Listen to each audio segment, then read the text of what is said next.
Have you ever wondered what happens when the support you expect from your children in old age never comes? In a world where material wealth seems to overshadow family bonds, many elderly people find themselves asking, will my children be there for me when I need them most? This video dives deep into the emotional and often painful reality that many seniors face. Being financially independent yet emotionally abandoned by those they sacrifice so much for. Stay with us as we explore the heart-wrenching stories of elderly parents who, despite years of hard work and devotion to their children, are left to fend for themselves. Through real-life experiences, we'll reveal the critical lessons learned, the importance of preparing for an independent future, and why relying on family may not always be the safety net we expect. By the end of this video, you'll gain insights into how to secure your peace of mind in old age and take control of your life, no matter what circumstances you face. Don't miss out. This could be the most important video you watch about preparing for your later years and ensuring your emotional and financial stability. If you are not subscribed, I recommend subscribing and activating the notification bell so you don't miss any videos. Your support means a lot to me. And if you enjoyed this video, you can help me continue spreading the valuable lessons by liking and sharing it. If you like the topic of this video, please comment 1. If you don't, please comment 0 to let me know how I can improve and make better videos for you. Now, let's begin. At 75 years old, I find myself living in a nursing home, a reality I never imagined would be my future. Just 2 years ago, my world was turned upside down when I lost my beloved wife. She was my rock, my partner through all of life's ups and downs, and now, without her by my side, I feel like I'm drifting through life. The pain of her absence is a constant weight on my chest, and every corner of this place reminds me that I am truly alone. We shared 2 sons and a daughter, and for so many years, we were blessed with a family full of warmth, love, and cherished memories.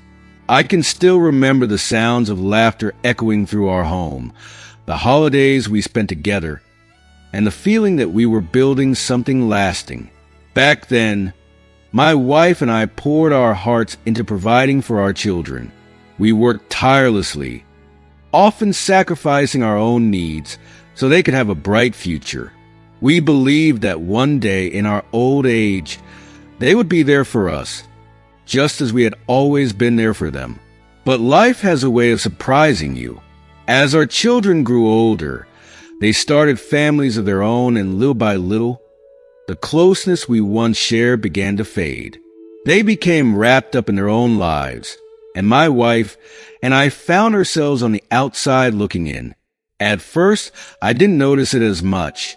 I was still working, still busy with my daily routine, and I suppose I distracted myself from the growing distance between us. But after I retired, the silence in our home became undeniable. My days, once filled with purpose, now felt empty and endless. The loneliness crept in slowly, like a shadow growing longer than the sunset. I would sit in our quiet house, hoping the phone would ring and that one of the children would call to check in. But those calls rarely came.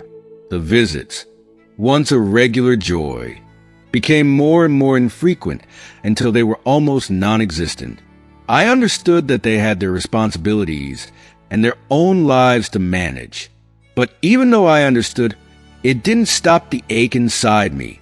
I missed them terribly, their laughter, their stories, their presence. There were times when the longing to see them, to hear their voices, became so overwhelming that I would get on a bus and travel to their homes, unannounced. Each time, I hoped for a warm welcome, but instead, I was met with hurried conversations and distracted glances. They always seemed so busy, so preoccupied with their own lives. And each time, I left feeling more isolated than before, the visit doing little to soothe the loneliness in my heart. After I retired, my wife and I tried to fill our days with whatever activities we could find. We joined local exercise classes, participated in senior clubs, and tried to maintain some semblance of social life.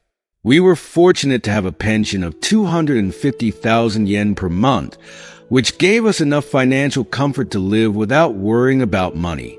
We didn't need to rely on our children for financial support, but what we longed for was something far more meaningful, a connection, the feeling that we were still part of their lives.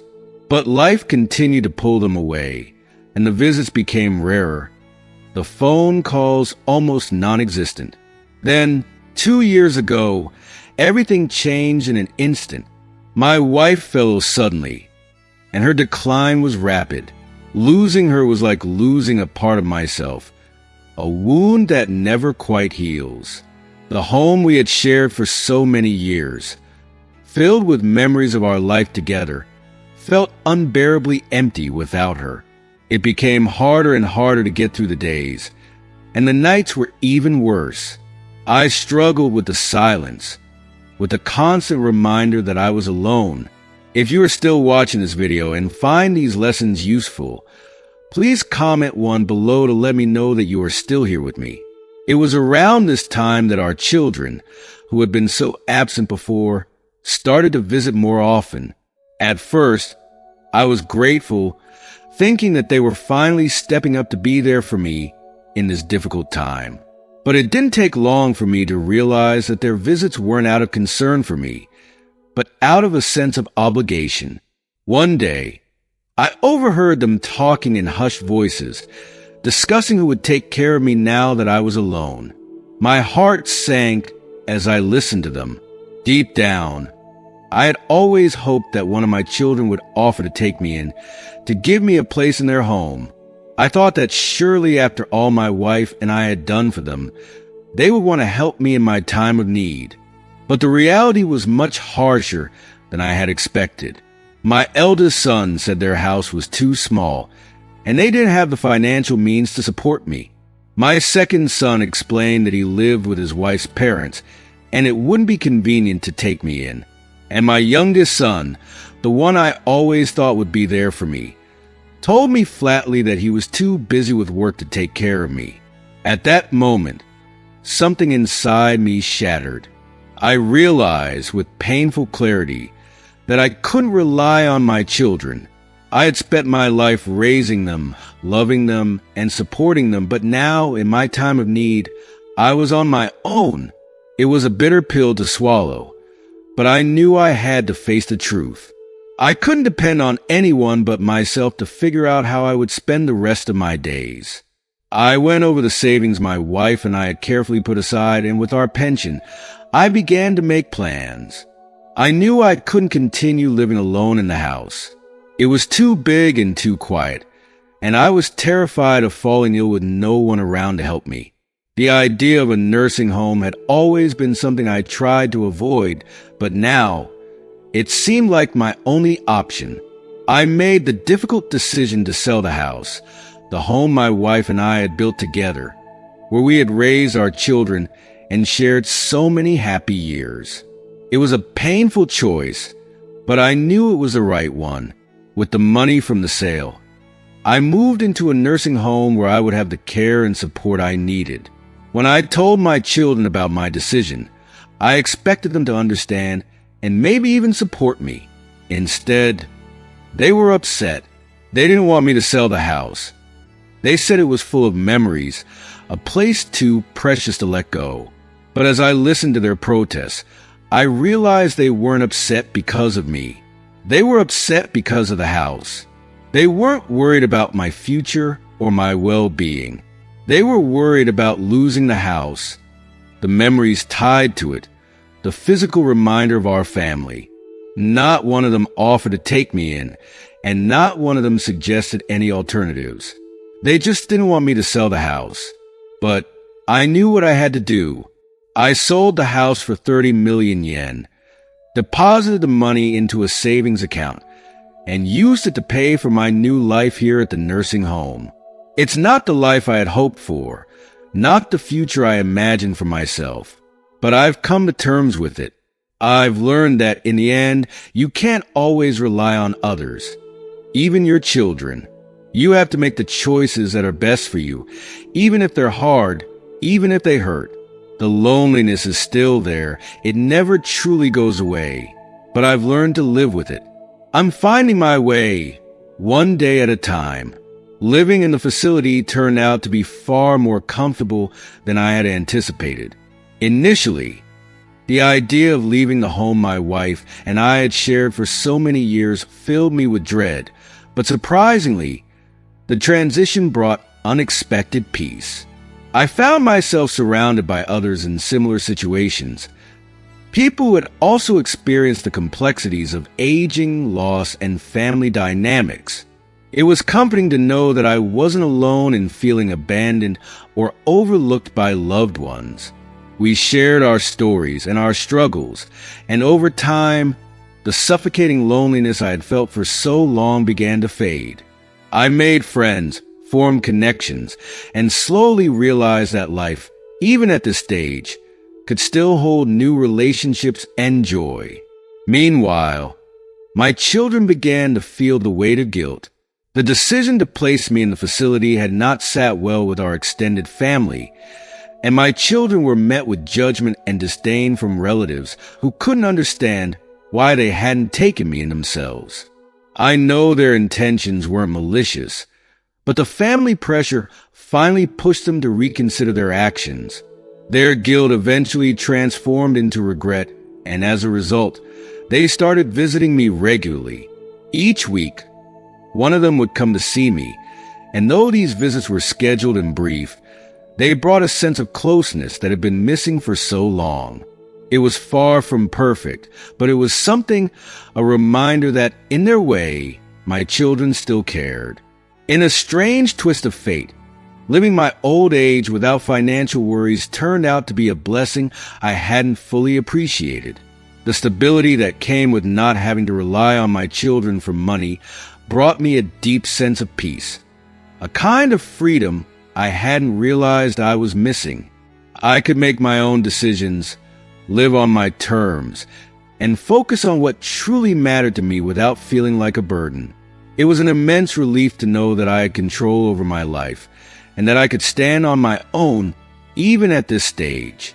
No matter where I lived, whether in the home I had shared with my wife or here in the nursing home, I realized that inner peace wasn't tied to a place. It was tied to my ability to live independently, free from the expectations of others. But my story is not unique. Many others face the same difficult choices as they age, and one story in particular that stands out is that of Toco-san, a 59-year-old woman who, like me, had built her life around her family. Toco-san and her husband worked tirelessly for years to provide for their 2 children, a son and a daughter.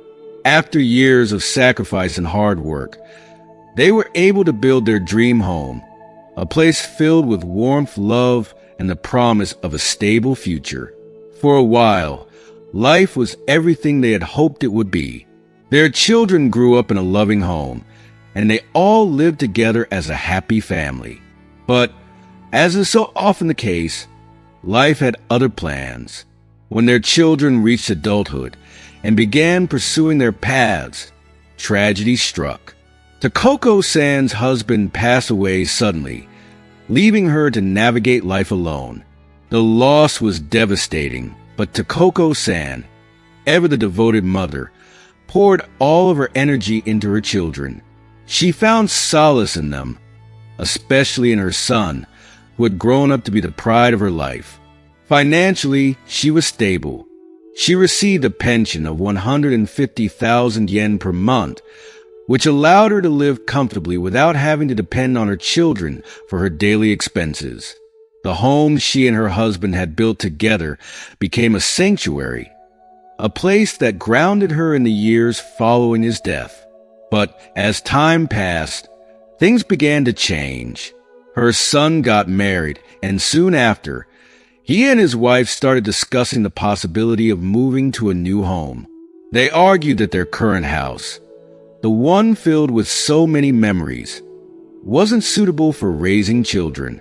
They wanted a larger, more modern place, one that would give their children more opportunities.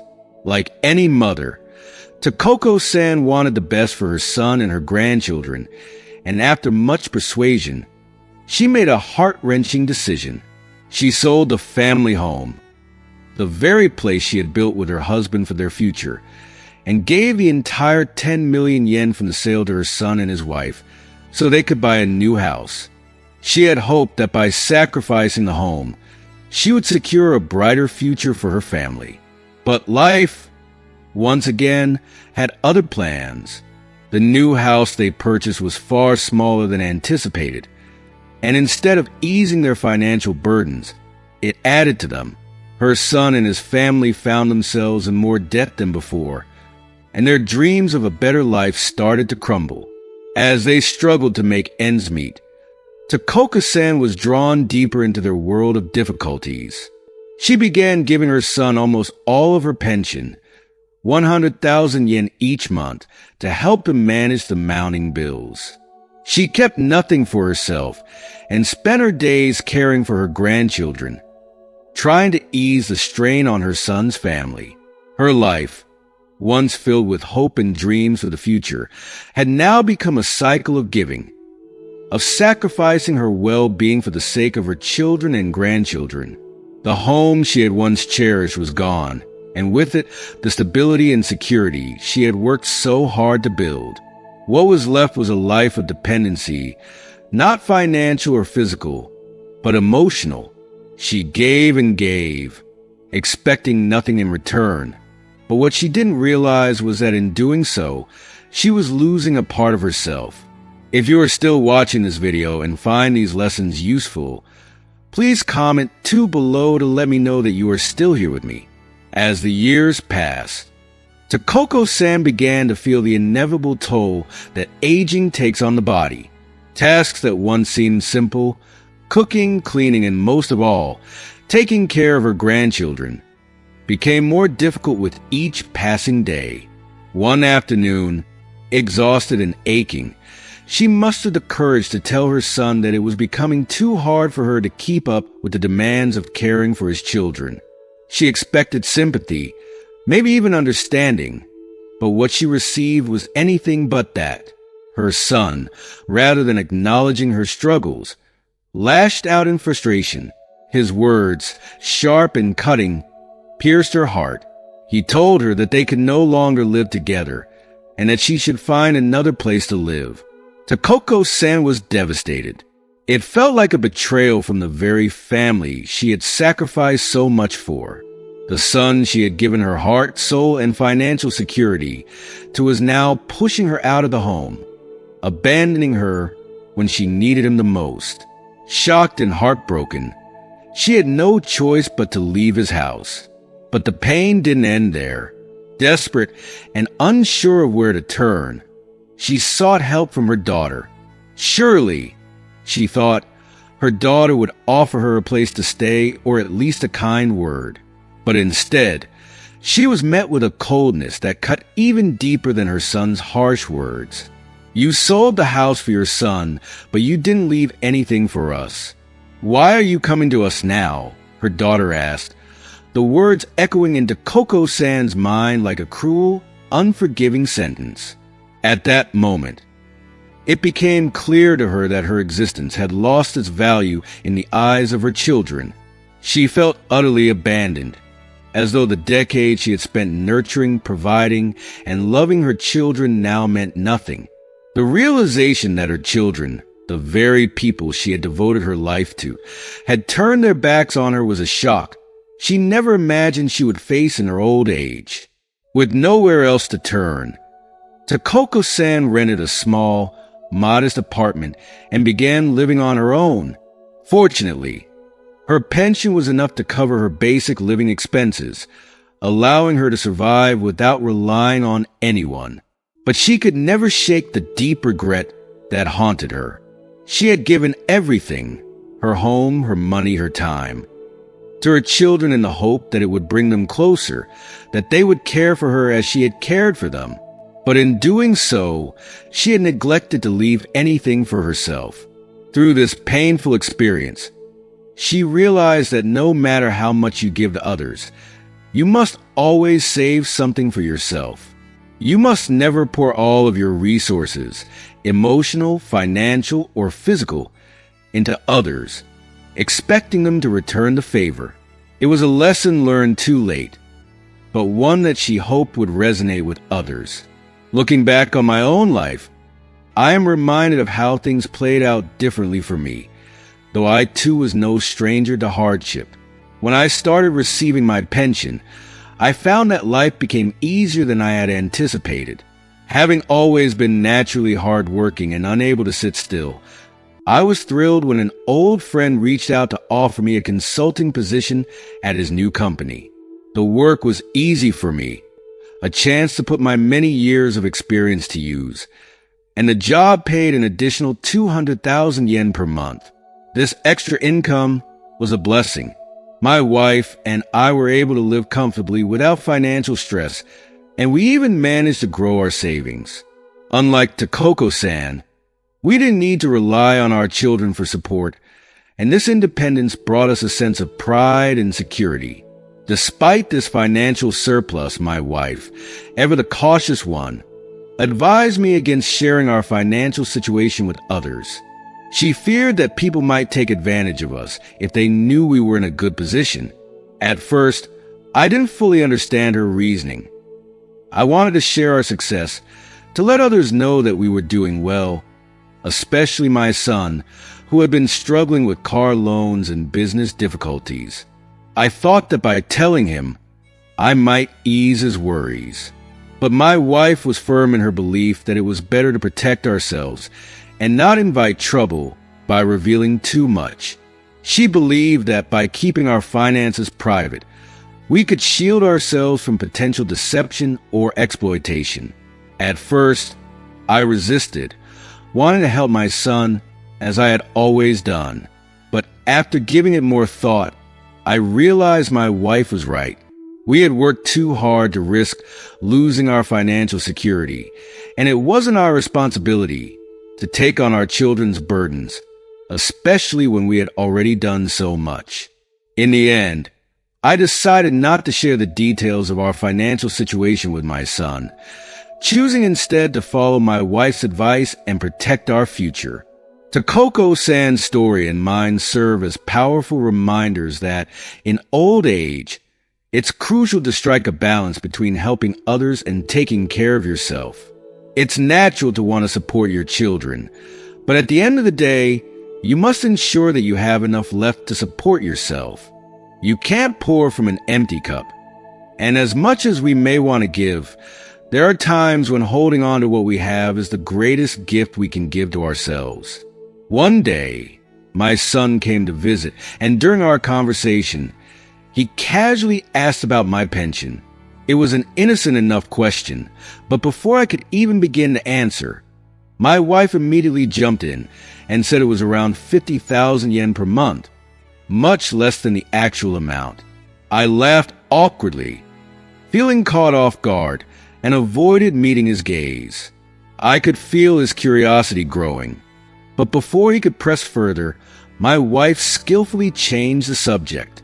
She was a master at diffusing uncomfortable conversations, and before long, the topic was forgotten, buried under talk of lighter things. Still, something lingered in the air, an unspoken tension that didn't sit right with me. As the new year approached, I started looking forward to our traditional family gathering. No matter how busy my son and his family had been in the past, they always made time to spend New Year's with us. It was a special time, filled with laughter, shared meals, and the joy of being surrounded by our grandchildren. But that year, something was different. The days crept closer to New Year's, but we hadn't heard a word from my son or his family, not even a greeting. I told myself they were busy, and that life with children and work can get overwhelming. But deep down, a gnawing sense of anxiety began to grow. What if something was wrong? What if they were upset with us? That feeling of unease kept me awake at night. I replayed every interaction in my mind, searching for any clue, any moment where things might have gone wrong. My wife tried to reassure me, telling me our son was probably just caught up in his hectic life. But her words, though meant to comfort, couldn't quiet the storm of worry in my heart. More than anything, I miss my grandchildren, their laughter, their bright smiles.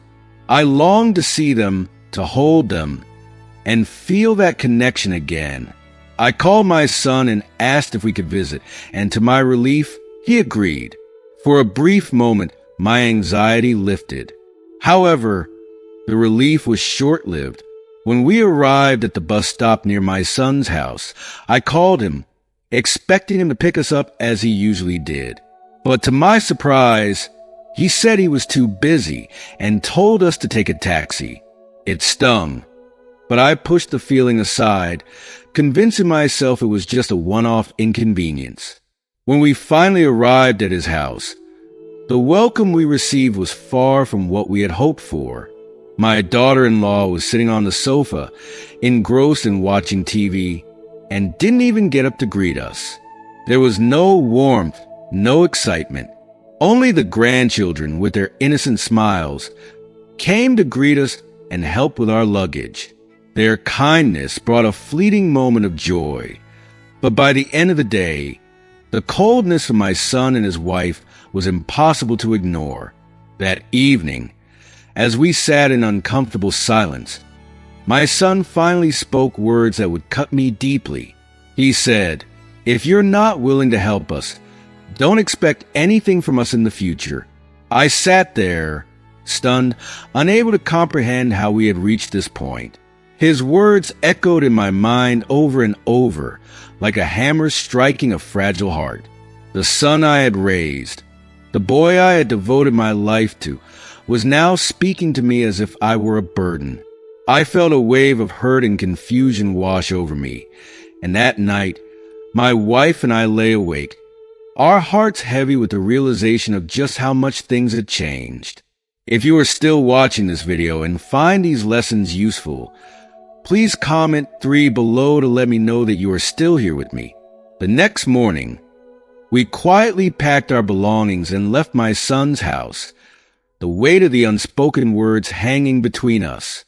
On the way home, I felt a mixture of guilt and sadness. I blamed myself, wondering if I had failed my children somehow. Had we not done enough? Had we let them down by not being able to help more? But as we traveled back, the fog of guilt began to lift, and the meaning of my wife's words from long ago became clearer to me. She had always said, supporting children may be natural, but expecting children to take care of you is another matter entirely. In that painful moment, I finally understood what she had been trying to tell me all along. We had spent our lives providing for our children, giving them everything we could, but somewhere along the way, I had convinced myself that they would one day reciprocate that care. I had believed that they would respect and love me in the same way I had loved and cared for them. But reality had a different lesson in store for me. Children grow up, they build their own lives, and their priorities shift.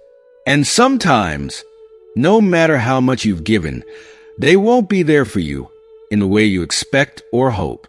Through this painful experience, I came to a difficult but necessary realization. In old age, you cannot rely on your children. You must take control of your own life and plan for your future without expecting anyone else to take on that responsibility. I was fortunate.